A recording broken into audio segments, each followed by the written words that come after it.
Hey, and welcome back to another video.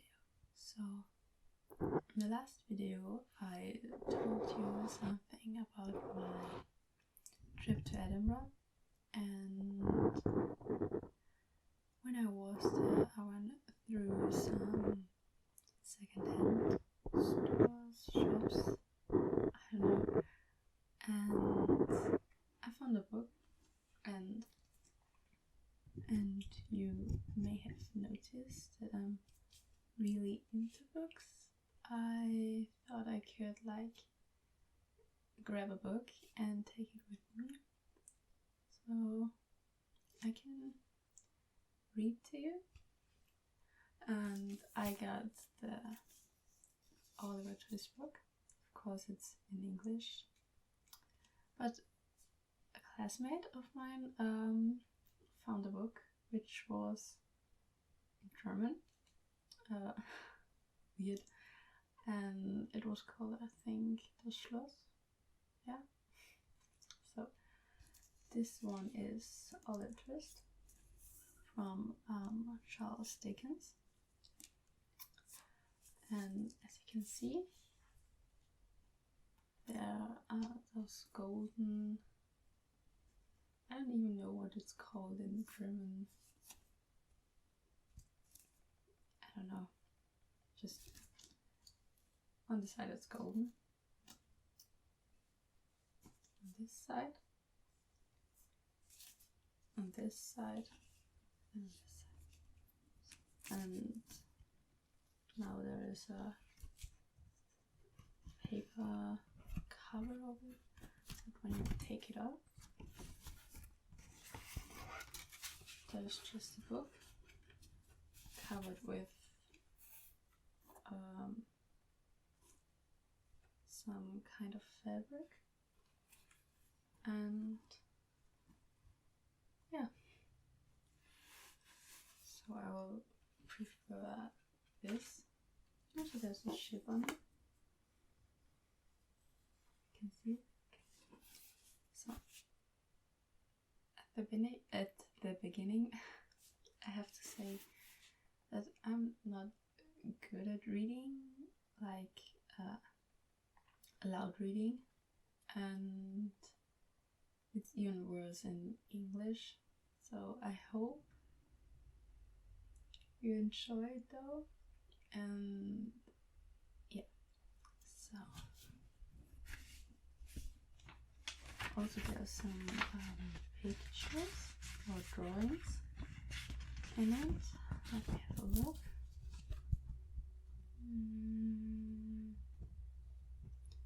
I saw a couple like this.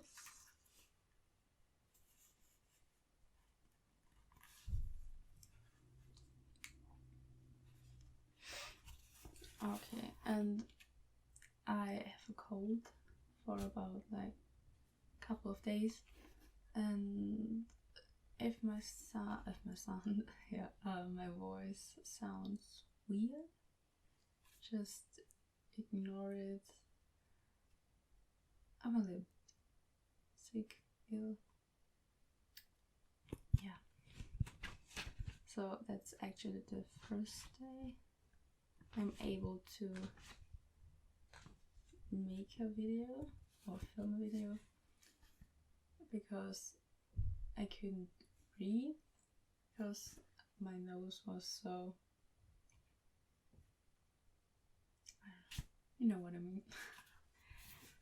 So okay, so chapter 1 treats of the place where Oliver Twist was born and of the circumstances attending his birth, among other public buildings in a certain town, which for many reasons it will be prudent to refrain from mentioning, and to which I will assign no fictitious name. There is no instantly common to most towns, great or small, to wit, a workhouse, and in this workhouse was born, on a day and date which I need to trouble myself to repeat, inasmuch as it can be of no possible consequence to the reader in this stage of the business at all events. The item of mortality whose name is prefixed to the head of this chapter. For a long time after it was ushered into this world of sorrow and trouble by the parish surgeon, it remained a matter of considerable doubt whether the child would survive to bear any name at all, in which case it is somewhat more than probable that these memoirs would never have appeared, or if they had, that being comprised with a couple of pages, they would have possessed the inestimable merit of being the most concise and faithful specimen of biography extant in the literature of any age or country. Although I am not disposed to maintain that the being born in a workhouse is in itself the most fortunate and enviable circumstance that can possibly befall a human being, I don't mean to say that in this particular instance it was the best thing for Oliver Twist that could be possibility have occurred. The fact that is that there was considerable difficulty in inducing Oliver to take upon himself the office of respiration, a troublesome practice, but one with custom has rendered necessary to our easy existence, and for some time he lay gasping on a little fog mattress, rather unequally poised between this world and the next, the balance being decidedly in favor of the latter. Now, if during this brief period Oliver had been surrounded by careful grandmothers, anxious aunts, experienced nurses, and doctors of profound wisdom, he could most inevitably and indubitably have been killed in no time, there being nobody by however but a puber old woman, who was rendered rather misty by an unwonted allowance of beer, and a parish surgeon who did such matters by contract. Oliver and nature fought out the point between them. The result was that after a few struggles Oliver breathed, sneezed, and proceeded to advertise to the inmate of the workhouse the fact of a new burden having been imposed upon the parish, by setting up as loud a cry as could reasonably have been expected from a male infant who had not been possessed of that very useful appendage, a voice, for such long a space of this time, in 3 minutes and a quarter. As Oliver gave this first proof of the free and proper action of his lungs, the patchwork coverlet which was carelessly flung over the iron bedstead rustled. The pale face of a young woman was raised feebly from the pillow, and a faint voice imperfectly articulated the words, "Let me see the child and die." The surgeon had been sitting with his face turned towards the fire, giving the palms of his hands a warm and rub alternately. As the young woman spoke, he rose, and advancing to the bed's head, said, with more kindness than might have been expected of him, "Oh, you must not talk about dying yet. Lord, bless her dear heart, no,"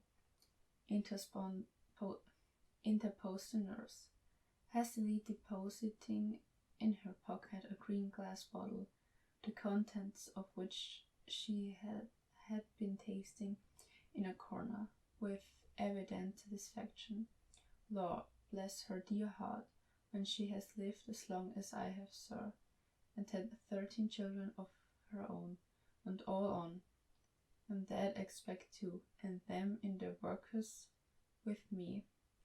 She will know better than to take on in that way. Bless her dear heart. Think, what is it to be a mother? There's a dear young lamb too. Apparently, this consolator perspective of a mother's prospects failed in producing its due effect. The patient shook her head and stretched out her hand towards the child. The surgeon deposited it in her arms. She imprinted her cold white lips passionately on its forehead, passed her hands over her face, gasped widely round, shuddered, fell back, and died.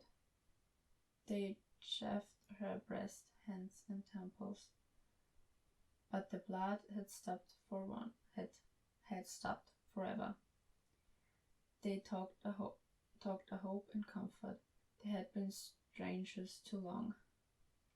It's all over, Miss Thingamy, said the surgeon at last. Ah, poor dear, so it is, said the nurse, picking up the cork of the green bottle, which had fallen out on the pillow as she stopped to take up the child.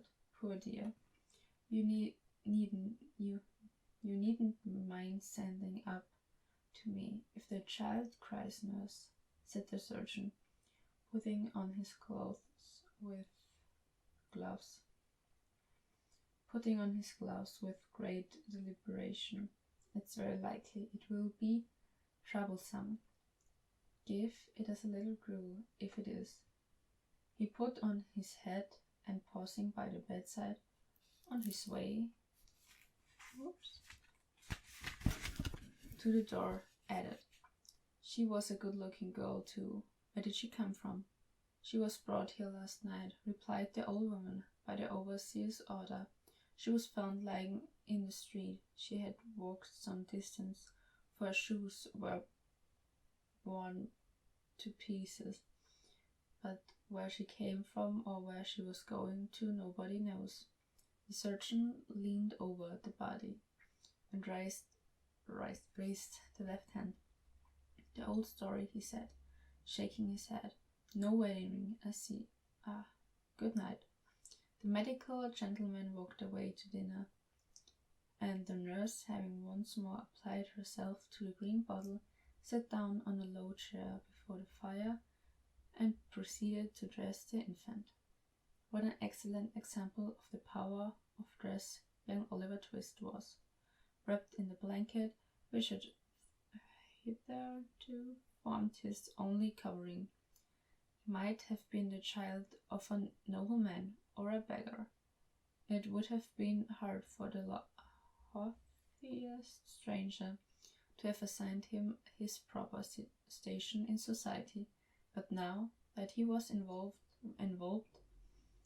in the old calico robes which had grown yellow in the same service, he was badged and ticked, and fell into his place at once, a parish child, the orphan of a workhouse, the humble, half-starved drudge, to be cuffed and puffed through the world,